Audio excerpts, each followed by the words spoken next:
Yo, what's up, live? Hey, y'all gotta forgive me, man. I'm a little sick, a little under the weather. I was gone last week, man. I had some family business to deal with, but I'm back. It's Tuesday, so y'all know what we do, man. Right? We drop nuggets, or I'm here to drop a nugget. We'll talk about it. We'll have a discussion, and that's what we do, man. Every Tuesday and Thursday. We'll have financial conversations. I won't be here next week because of the holidays.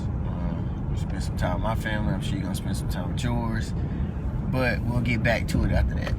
So anyway, the nugget for the day, right? The conversation, the topic, however you want to phrase it for today, we're gonna talk about credit, right? And it's only right, seeing as the holidays, you know, we're in the holiday season, kind of in the thick of it. But not just talking about credit, you know, I kind of want to really dive into it and kind of break down. I know for me, I had to do a lot of research to kind of find out how credit works, right? How to manipulate it and how to make it work to my advantage, right? This didn't come until later in life, but, you know, I did research to find it out. So maybe you guys have, right? And maybe, you know, you're already tracking how credit works and how you manipulate it to make it work for you and what they look for and the breakdown and all of that fancy jargon, right? But if you don't, then I'm going to give it to you today. And this is a video, obviously, you can reference back and write it down or whatever to work for you. So, y'all got to bear with me, man. I'm driving and talking. So factors to determine your score, right? So this is just a standard. Different people use different things, but we're just basing it off of the industry standard, right? So payment history, right? A payment history is important to credit companies or credit card companies. Your amount owed, credit history, types of credit used, and then public records, right? So if you need me to elaborate, then I can elaborate into those things. Actually, you know what? I better just do it anyway, right? I better just elaborate just in case. All right, teach to the lowest level because everybody don't know. Yo, KB, what up, family? Hey, so we'll start with the first one, right? So a payment history is just what it sounds like, right? You show a steady history of paying something. And once I get into this lesson for today, kind of later lesson, you'll kind of get an actual statistic and a breakdown for how important it is, right, to those companies, right? It's kind of racked and stacked on importance. But credit history, payment history is just what it sounds, right? A history of payments made on whatever it is that you're trying to purchase, right? Or that you're charging to credit. The amount owed, right? How much you owe on something matters, right? Again, once I get more into the lesson today, you'll kind of understand how it's important to those companies, right? But the balance on whatever it is you owe, it matters, right? They weigh that and it matters. Your credit history, right? Your credit history is also important. How long you've had the credit. And, you know, it's indicated by the oldest amount of credit you had and the longest credit you've had and all that stuff, right? The types of credit, right? Whether it's auto loan or mortgages or major credit cards, you know, store gas cards, those things are weighed based off of the type of credit you had, right? So a mortgage, obviously is going to weigh more than a Exxon card. It just is, right? They're not designed to be equal. Right, and then public records, right? So if you have these on your report, they're also weighed into the equation if you have any of that stuff. So what helps and hurts your credit, right? Because that's understanding what they look for is fine, but what helps you, right? So it's no secret that paying your stuff on time helps your credit, right? So we're going to talk about what helps your credit first, right? On-time payments absolutely help your credit score. They help build your credit. Using less credit than available helps build your credit. Right? Those are both positives, right? So if you have, for instance, a $500 limit, you never want to use $450, right? In my book, I kind of get into percentages, which I won't get into today, but certain percentages benefit you and other percentages don't benefit you as far as how much of something or how much of that credit you use. So just keep that in mind. And a long credit history, right? Again, having a steady history of showing that, hey, I've been using credit for a long time, and I'm pretty good at using it, I'm responsible, that benefits you, right? If somebody knows that you're willing to pay, they're willing to lend you money. That's just how that works. So yeah, understand those kind of big three when it comes to like building your credit, right? Now, what hurts your credit? Liens, right? Judgments against you hurt your credit. Foreclosures and short sales, and most of that stuff, obviously they're talking about mortgages, which I kind of told you, right? Mortgages are kind of at the top of the list. It weighs a lot. Bankruptcies, late fees hurt you, right? You paying your stuff late, right? You getting them late fees and you think, oh, well, I just paid a late fee. Yeah, you shooting your credit, man. Right? You killing your credit.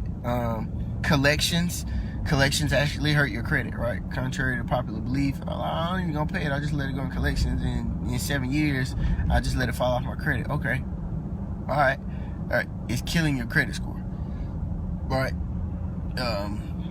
This is one that I kind of just became more educated on, but settling for less than what's due. Now, let me put this disclaimer out here. You gotta do what you gotta do, right? Once you're in that hole, you have to do what you have to do to get out. So, depending on the amount, if you can settle the debt whole, settle the debt whole. If you can't, then you take the hit and you keep moving, right? So you would settle for the lesser amount with the company. But just keep in mind, right, that's a calculated risk. It does actually affect your credit score. It does. So those are all things that, those are the things that help build your credit and the things that can obviously help diminish your credit. Now I'm going to get into the percentages and how important they are. Remember that I told you about payment history. So this is an overview of the way that credit is calculated. The way that a credit score is determined and how heavily each item is weighed is approximately this chart, right? So your credit history is at the top of the list with 35%. 35% is your credit history. So that tells you how important it is to them. All right, so over a third. The amount that you owe on that credit card is weighed 30%. Right, so 35 and 30, now we're at 65%. Right, so we're at, excuse me, right, we're roughly at 2/3 with just those two, payment history and then the amount owed.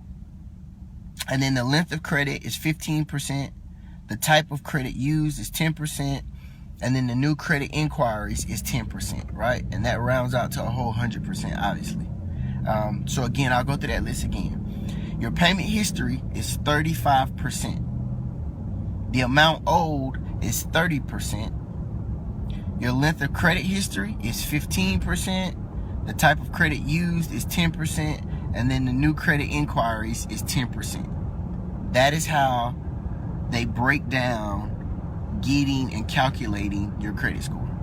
Just in case you guys had no idea how that works. So, now that you have the information, obviously you're held accountable. But what do you do with that information, right? How do you apply that? You take it and you sit down and you go scrub your credit, right? You go look at obviously you can pull your credit once a year from each of the major big three companies, right? So there are three big companies, the major credit reporting agency, which is Experian, Equifax, and then TransUnion, right? So technically you can get your credit score 3 times a year, and they kind of slightly differ in how they calculate things, but for the most part the standard is a standard, but they do slightly differ. So on one your credit score may be something else, and on the other it may be slightly different. Either way, you can pull your credit score. You need to go check your credit. You need to go look at it and make sure it's no kind of, you know, erroneous charges on your credit score or false reports of things that probably weren't even you. Maybe somebody charged, maybe your identity was stolen. Like, again, you have to check all those things, but at the end of the day, right, you gotta score yourself away and make sure that you're good. If you're gonna use credit, and this is important, right? Everybody does not use credit, and if you don't, that's cool, right? If credit is not your thing, that is totally freaking cool. But if credit is your thing, then you need to understand credit, and the only way you understand credit is you need to understand how it works. You need to understand how it's calculated. You need to understand how they come to those numbers to tell you, hey, Mr. Lawson, your credit score is terrible, right? You have a 580. You suck. Well, why do I suck? Okay, well, I suck because, right, I wasn't paying things on time, or I didn't understand that, right, letting all these debts sit and then settling them for 20% of what they're worth kind of was shooting my credit, right? So when a company goes and looks to say, hey, do we want to give this guy or gal a credit card? Well, no. His and her last 3 credit cards were closed out and put in collections and only settled for 20%. Well, the chances of you letting the next credit card go to collections and settling for 20% is pretty freaking high, because you did that for the last 3. So again, understand how credit works, man. Right? We put emphasis and time and attention into understanding how all these other things work, right? That may or may not benefit us, right? Understand how credit works, right? If we understood how it worked, we could use it and manipulate it to our advantage. And that's what credit is about. Again, you have people out here who think credit's the devil, and I talk about it in my book, whether it's right or wrong, whether it's beneficial or not, it is here, and it is here to stay. And most people have credit. Most people have debt, I should say that. And they're using credit in some form. So if that's the case, if you're gonna use it, then you need to understand it, right? You need to understand how it works, and you need to understand how to manipulate it to your benefit. So that's the nugget for the day. Obviously, man, I always encourage you guys to like, share, comment. You know, if you guys have topics that you want to talk about, you know, you can drop it below. And if I'm not educated on it, as I always state, right, I'll go do some research in my free time and try to brush up on it, and we can talk about it. If I am educated on it, then we definitely can talk about it. Y'all make sure, man, y'all check out my YouTube channel. You can kind of visit older videos. My YouTube channel is my name, Christopher Lawson, and then How to Hustle the Urban Dollar, right? How to Hustle the Urban Dollar. So Christopher Lawson, and then How to Hustle the Urban Dollar on YouTube. Go check me out. Again, you can visit those older videos if you missed them.